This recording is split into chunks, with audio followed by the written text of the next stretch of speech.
I mean, we live in a world of energy, a universe of energy. A sea of energy. Yes, and everything's vibration. Yeah. So what frequency are you going to hold and where are you going to dwell?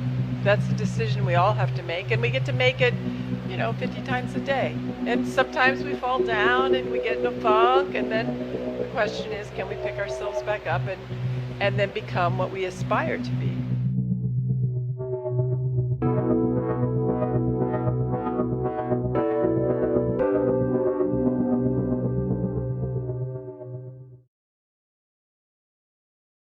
This is such a fun format. Like, we're used to being so formal and like I'm trying like not to curse and or be cool to the interviewer, but this is so much more sociable and fun. Is this live? Yeah, we're on Float. Hey out there! What's up? We're on Float and we'll be recording too, so you can watch it on YouTube and all the other channels. We also upload the videos. Pretty Are much you so. on Float, Becca? Nope. Oh, you gotta get I'm on Float, Omens of Alchemy. Becca, why don't you give us your perspective on meditation? To me, meditation is removing the distractions, I completely agree. quieting the mind so that we can tune in and actually hear, see, experience reality. I mean, The base reality. the base reality. It's taking away all of that, and then we Yeah. actually get to know who we are. Yes, I completely agree. I feel like meditation is like peeling off the layers of like the onion that got like slapped onto you from all like the traumas and negative, all the bad stuff. You ever read the book The Body Keeps the Score? No, but I've never heard about it. Same. I've never read it either, but so many people have mentioned it when I talk about this, that like essentially they're saying your trauma is imprinted in you. And I feel like meditation is you going out, and it's almost like a spiritual like act of immunity where you're just taking care of each little injury until there's nothing left but the real you. Because the main thing to me is that because we're living in a trauma-based mind control system, and so we've all been traumatized, Ugh. it's just part and parcel of growing up in this world, that the more practices that we can do that remind us who we really are, then the more we can embody our true nature, the less all that traumatic sabotage that comes our way will affect us. That's so true. That's exactly right. That's what I know. That's when I really started. Yeah, Tara, we got a chair for you. That's when I really started noticing was I was becoming more conscious of my like overly emotional reactions. And then also we have, this is so fun. This is so awesome. Like it's people just spontaneously on a show and it's live. It's so cool. I love it. So, all right, we peel away the layers. We get to our base consciousness, and then all those traumas don't affect us as much. And I was noticing that. I was noticing that like the things that my parents would do that would normally initiate an angered reaction, it would just happen slower. Like it was like a volcano erupting, and the volcano would like slowly get slower and slower until like it just stopped happening. And so could you intervene and make a decision? Yes, exactly. You had that. You didn't shut down and go to like that animal state. You had your consciousness with you, and you said, "Hey, wait a second. I'm going to go back and internally deal with this in the moment." And I feel like that stops it from turning into trauma. That's right. That's right. Because, I mean, after all, everything in the universe, all actions in the universe are neutral. Yeah. It's us that say that they're good or bad. Yes. And we can have traumatic experiences that actually become the best catalysts for our growth. So it all depends on the judgment we make about them. And if we can, and what meditation helps us do is interrupt those quick reactions, like you said, so that we can make a decision. Wait a minute, what's the blessing here? Yes. Let me focus on that. And then we don't have to repeat the trauma. Exactly. Then you transcend it. I feel like that's like kind of a whole like trick to this life. You know what I mean? Like once you figure that out, that's like the game. You know what I mean? And you just kind of address all of those things, and then like the concept of like nirvana, heaven, whatever you want to call it, fully enlightenment is just you just mastering that and keeping that going your entire existence. You can just maintain that state and move forward in it just naturally. And that way we can participate fully Yeah. in this life instead of being a victim of it. Or being like in the background. You know, so many people just relegate themselves to the background. They don't want to take chances. They don't want to say how they really feel. You know what I mean? Like if you have something that you want to tell somebody that like you really want to tell them, and it's like weighing on your heart, you should probably tell them. You know what I mean? Yeah, and there's ways to do it, which Yeah. is why learning communication skills is important. You are really good at that. I learned firsthand. Oh my goodness. Because if we learn how to listen and we learn how to express in, again, neutral ways. Yeah. Because we all have a right to our feelings, to our reactions, we have a right to claim them, Yeah. but we don't have a right to vomit them on somebody else. Exactly. Yeah, that's an infringement. Exactly. And that takes a lot of people, even myself, that took me a long time. Because as soon as you find out the truth or whatever it is, you just want to go out and convert everybody. You're like, hey guys, look, I figured it out. And it's like, it's so awful. Like you're just being so foreign, and like you're really, really invading people's space in a way. And it's funny because that's not even the effective way to do it. The effective way to do it is just to lead by example.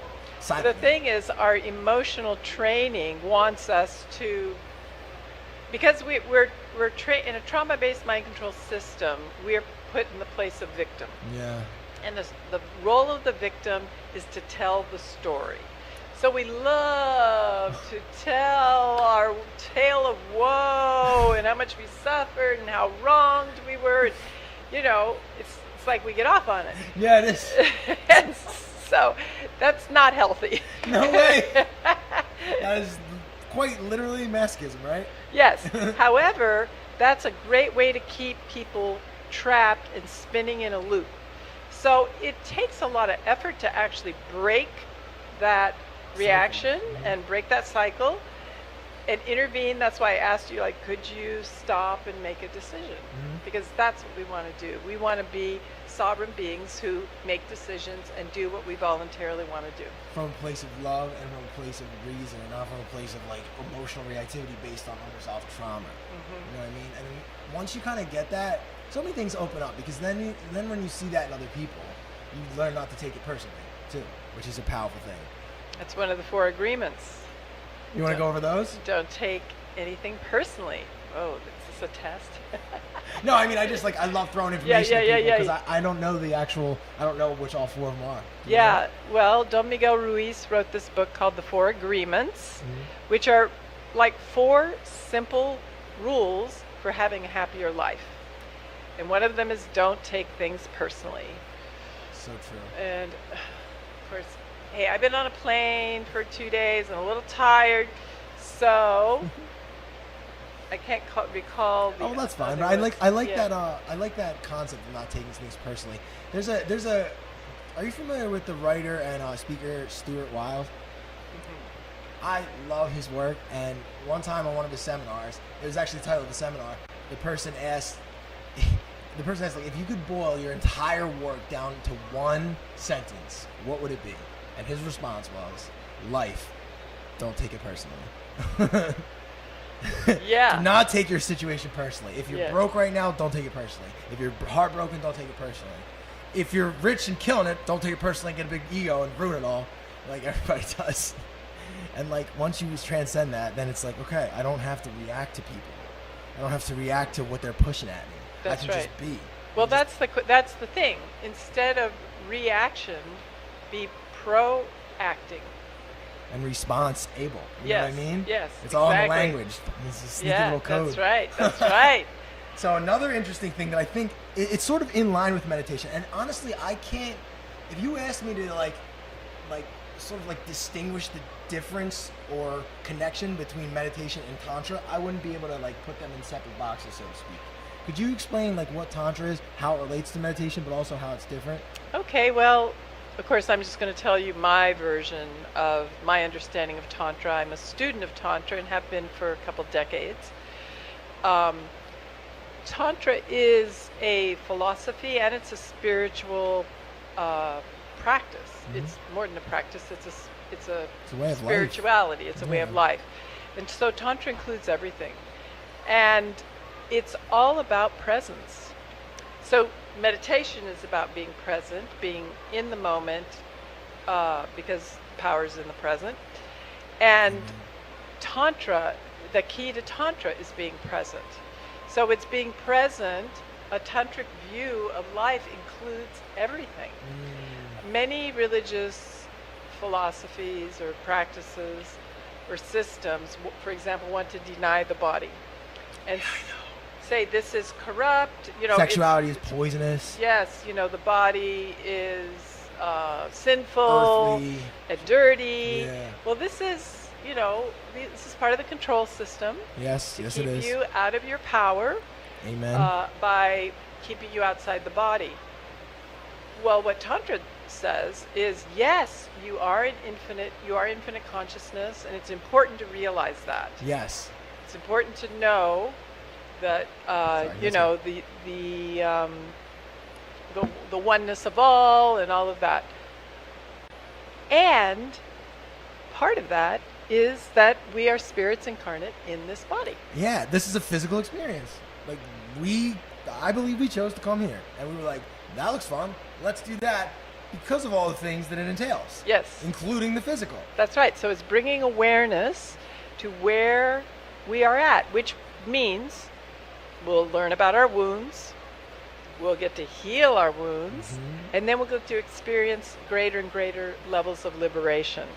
So the Tantric path is a path of liberation that includes dealing with what's in the body. It's essentially a full chakra experience, right? Oh, okay. Because, if I am afraid to express myself, I've got to clear this energy center. Or if I feel shame around my sexuality, I've got to clear my lower chakras. Yeah. And there are practices. It's a system. So there's, breathing practices, visualization. Meditation is part of it. Yoga is part of it. And you get to be more and more synchronicities in your life. Yeah. And I feel like yoga does a lot for the body. That like meditation does a lot for the body in the sense of it creates a powerful energy that feeds the body. But yoga with the added flexibility and sort of like being able to relax into what would you consider tense postures or tense situations, and just having this fluidity throughout your entire body. Like the waviness, it's almost like your body's like less physical in a way because you can just move through space like in this wavy sort of like fluid way, and I feel like that translates into any other physical endeavor. So as you cultivate the physical body through, yoga's, mantra, mudra, pranayama, it's all, it's many practices, but we're talking about the physical practice of yoga. The more you cultivate the physical body, the more agile you're going to be in lovemaking. Yes, that is 100% true. I can attest to that. It gives you more possibilities. And I think I just think the more you charge up the body, the more you charge up the spiritual senses. There's even in my favorite like nerdy little shows, like the superhero who starts reading minds after he gets strong enough because he's cultivated his body so much. And I've noticed that. When I'm more physically active, my spiritual senses, my mental, and even just like the way I connect with my environment is more fluid and more alive. Do you know what I mean? Yeah, we're in this life, we might as well be in it. You got this body. This is a gift, all right? You did not pay for this, and you don't have a bill for it when you're done. So, like, use shit out of it. Like, you know what I mean? It's awesome, and it's actually super strong if you put the right stuff in it. You don't stress yourself out, and you do a lot of these practices. And that's the point about this stuff. It's empowering stuff. It's energy work that allows you to maximize your life force, your vitality, and your experience here. It's a very precious gift that we have human bodies. And I don't know how many people are listening to this and might go like, oh, my body doesn't feel like a gift right now. It feels like a torture. Well, that's part of our warning systems that say, hey, get on track. I forget the statistics on how many people are on antidepressants right now. It's awful. And I understand, because if you have any awareness at all, you should either be furious. Yeah, that's what it is. It's a response. Or go nuts. But instead of quelling that, it's the body and the mental body, the spiritual body, and the physical body's way of saying, danger, Yeah. react, come on. Transmute this energy instead of trying to quell it. So, all right, from an esoteric perspective, from a spiritual perspective, what do you think is happening with antidepressants? What do you think that's doing to people on an energy level? We're going for zombie nation. That's what I'm thinking. That's what it is. It's literally zombie nation, and it's weird. All right, I'm so happy that I'm talking to you about this because I haven't told anyone this yet, and I'm not going to name names. I'm just going to give an example of my experience. I've dated multiple girls who were on antidepressants. When I would look into their eyes, and there's more than just this, when I would look into their eyes, I would feel like I could see something like screaming for help that they were like totally unaware of. Like they couldn't feel what I was seeing, but it was there. And then even weirder, during lovemaking, and I feel like my emotions would decrease as if I took some of that on. And I wasn't on those medications. I would notice that I was less emotional. You would get more numb. Yes, that's what was happening. It was freaking me out because like all I was doing was just making love to someone. That's the only variable change in my lifestyle. I was still exercising. I was still like healthy and eating well, and I just noticed that like I was less emotional. I have these like moments sometimes where I just have these intense moments of gratitude for like my parents or like the people I've known in my life, and I just get emotional and I just love like. That's another gift of this world and this incarnation is the ability to feel such a beautiful feeling. It is. And it's just like, oh, it's amazing. Like, and I was noticing it happening less and less frequently. And I was dating this girl as the relationship rolled on. And what else I noticed is that she never had emotional breakdowns. And when she did, it was insane. And she needed to like pop 30 Xanaxes to literally sedate herself into a coma to get out of it. And there was a lot of trauma there. You know what I mean? Of course, we're in a trauma-based mind control system, and the thing with trauma is it doesn't go away unless you do the healing. Yeah. So you can try to cover it up, but it's just postponing. And I've observed, because I'm older, that the longer you postpone it, the worse it's going to get. Oh yeah, it just because it's almost like mold or like a fermenting kind of process where it's just getting worse and worse and worse, like leaving something in the fridge for like years. You know what I mean? It's like it's dying inside of you. You know what I mean? Like that. That's energy. right. And so this question of the zombie apocalypse, like now that zombies are being glorified in movies and books, I mean, please ask yourself why. Why would the popular culture want to glorify brain dead and heart dead shells of human beings? That eat human beings. Right. That consume them. Right. So this would be a perfect scenario for certain controllers that don't want thinking, feeling humans. Exactly. And the fact that it has become popular says, you know, to me, this is dangerous. This is very dangerous. You're so correct. You can see it all over the place, like from the promotion of like drug rap. Like it went from thug rap to drug rap for a reason, because now it's a spiritual attack. They want people to be in these states of zombie land, and I'm so glad I'm talking to you because I'm going all the way out to woo-woo land. Like that's my favorite part about going on. I love to get permission for woo-woo. So I've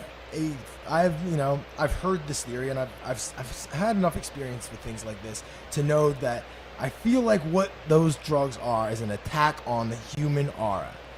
And what the goal of that is to have a hole or an entrance for something else that cannot occupy and generate its own body.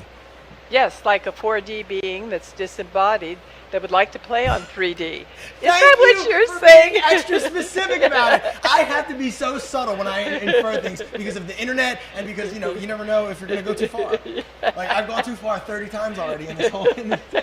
But I truly believe it's interdimensional entities, whether it's elementals or even just like maybe a human who hasn't moved on to higher ground and is stuck in the astral. I mean, those, like, when people have nightmares and stuff like that, I believe that like sometimes dreams take place in astral realms. Yes. If you've ever had a lucid dream and you wake up and you say, guys, that was so real. It's because it was. Probably was. You were probably simply on another plane, and you brought back the memory. Exactly. So if there are, let's just say, hypothetically, if there were 4D beings who wanted to control this planet and wanted to farm dense energies because that was their food, if this was the smorgasbord and this is the feedlot, then it is much easier to keep the cattle in the pen if they don't have their own will. Yes. And free will, in my book, is a law of the universe. So anyone that wants to deny you your free will, see, the thing is, we have to, because it's a free will universe, that's how I see it, on some level we have to agree.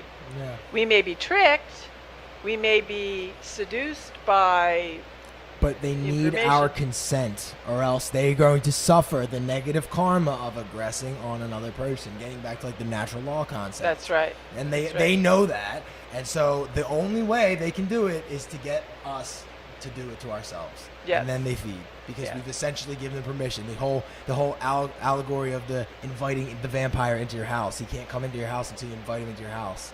Well, every time you're doing Percocets, Molly Percocets, you're inviting the vampire into your house. You know what I mean? Yes, so having holes in your aura is just a bunch of open doors with welcome signs. Exactly. And so what can you do? Well, What do we just talk about? Meditation, Number right? one. Numero uno. Yeah, and then all the physical practices so that you're honoring the body temple and you're giving yourself a vehicle that can run and play and have good sex. Yes, and just be potent in the face of any sort of dark forces that might come in. Like my experience with these things, because I've had personal experience with it. I've had dreams, haunting dreams, where like I was sleeping next to my lover, and the thing would go to both of our dreams and appear as each other. Like it would appear as her in my dream, but then deform itself into like an evil form, basically haunt us. And like basically the way we overcame it was just by making incredible love. Like we just like literally just held the vibration of like pure love and sexual bliss. That like that thing was like, all right, this is beat. I can't stick around here anymore. This is gross. I'm going to haunt somebody else. And it's so funny that like that's the solution. Like all these like big macho guys, you just gotta like love the thing, and like it can't be around that vibration. Yeah. I mean, we live in a world of energy, a universe of energy. A sea of energy. Yes, and everything's vibration. Yeah. So what frequency are you going to hold and where are you going to dwell? That's the decision we all have to make, and we get to make it, 50 times a day. And sometimes we fall down and we get in a funk, and then the question is, can we pick ourselves back up and then become what we aspire to be? And that's like almost like the game we're playing here on this planet. And see, my view is it's not just that I want to save myself, or that I like you and I hope you save yourself. Yeah. But I really feel that humanity is at stake. Yeah, it's true, because it's at some point like it could just completely just implode if it gets that bad. Like if they convince all of us to literally kill ourselves, like 100%, that's the end of humanity. And that's what all the abortion stuff's about. That's what all the not having kids about. They don't want this. They hate the fact that we create. That's what it is. They hate the fact that I can take a blank piece of paper and make this, because they can't do that. They can only alter and distort. That's what all the viruses are about. The coronavirus. The corona is an aura. That literally is what that is. It's weakening the aura physically with this virus for the archons to take you over. It's an attack on the human spirit, is what it is. We're in a spiritual war. And believe it or not, the way is not the sword. The way is love. That's and the right. way is a powerful energy that just cannot be ceased. That love and that hyper unity, that is the ultimate frequency that is just like ecstasy. The white light, so to speak. Yes, we all have access to it. We all have access to It's it. the real you. Yes. It's the real you under everything. And to do this work, if anyone's listening to this and thinks, oh man, how you... Well, okay. You start with all the ideas in this podcast and all over, and you just make the steps. But it's not just for you. It is for All of us. all of us to hold a different frequency for the human species. And I think that's one of the best parts about these conferences, is because we're all here resonating that and like beaming it up into the cosmos, and just like this is what this world is. We are giving love to this world, and that's what we're putting out. You know what I mean? And unfortunately, the other team's trying to do all their rituals and stuff to do the other thing. But like, this is how we break it: is we lead by example, and we just have enough people pump out the love and create the spirit bomb that creates, the love that we're looking for in the world. Spirit bombs! Spirit bomb! Becca, you've been so amazing. Thank you. Do you have anything else you want to share? Come to Anarchy. Yes, it's starting in like 2 days. We got the TDV on Monday the 10th, and then Anarchy starts on the 13th. Yeah, and we're doing a pre-retreat starting on Monday, and Christoph Melchizedek's going to be there, who's really got a lot of spiritual Let's technology. talk about him for a little bit. He's the son of what's his name, Van Below Melchizedek. I don't know. Oh, is he I think so. Druvala's son? Is he? I don't know. Because that's Melchizedek. I haven't heard that name a few. You know what I mean? That's a name I've only heard once, and like I think or maybe I'm getting him mixed up with Robert Monroe, but I think it's all about that same topic, right? That sort of out of the body or sort of like extra dimensional experience. Yeah, Christoph has really, and his wife Alea, they are masterful, from what I can see, on what what they do, and they have great spiritual techniques and practices. So he's giving a several-hour workshop at this pre-retreat, and then I'm giving a 3.5-hour Tantra workshop at the pre-retreat. I'll be there. It'll be some fun. And you don't have to be in a couple. I'm probably going as a single. mostly be singles. And I'll just be going over basic intimacy practices. Awesome. Because we weren't trained for that. No, right? no one taught us how to love. No one taught us. I would ask my parents. They're like, I don't know. You know everything else? This is really important. How the fuck do you know this? But I also want to say that on, I forget which night it is, it's the 14th, which is Valentine's Day. We're going to do a Tantric puja, which is a ceremonial, it's sort of Piazza and I are going to be guiding. We're going to create sacred space and do some basic intimacy practices and some ceremonial actions to really raise the vibration of one of love, so that we are going to be there appreciating one another as human beings. That sounds amazing. Yeah, that's a 2-hour thing we're doing on Valentine's Day evening. That sounds beautiful. What time? Actually, I think it might be 4 to 6. Cool. It's on the website. Yeah. All the stuff's on the website. Yeah. Wow, Becca, you've been amazing. And what are you going to do, or did you already talk about what you're going to be doing at Anarchy? Well, we're going to be doing a very similar thing to this. We're going to be absolutely just like, you guys are so gracious to give us space and give us access to speakers. I know some of them personally. I met Del Big Tree before, so I'm excited to talk to him again. And we're just going to be firing off and giving videos out to the world and hooking you up with all behind the scenes goodies too. We already got some. I had great shots of the moon over the Oh yeah, full moon. Yeah, it's a full moon tonight. So daytime. It was awesome. Great. Good. Well, thank you so much for everything you're doing. I'm so excited for this week.